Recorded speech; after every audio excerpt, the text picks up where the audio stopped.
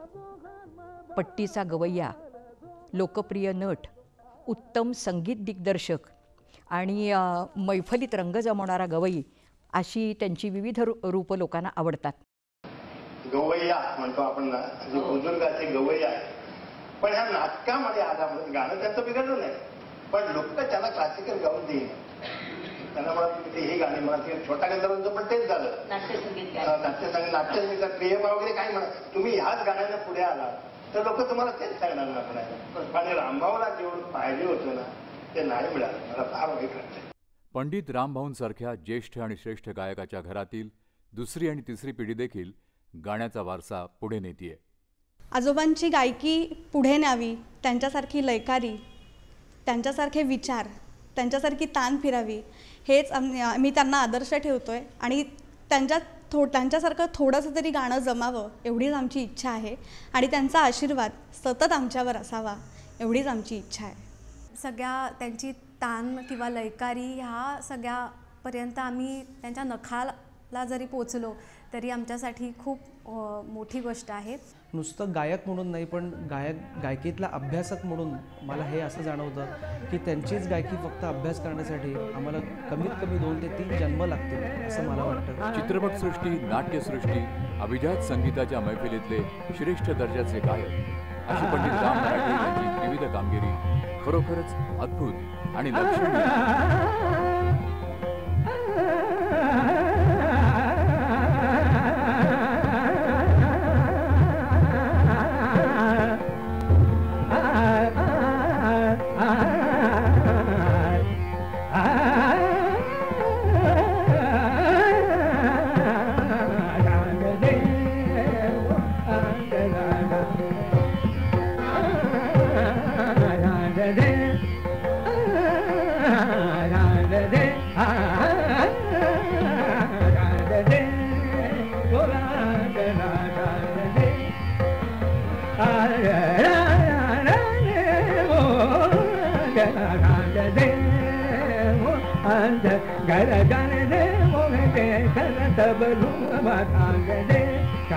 दे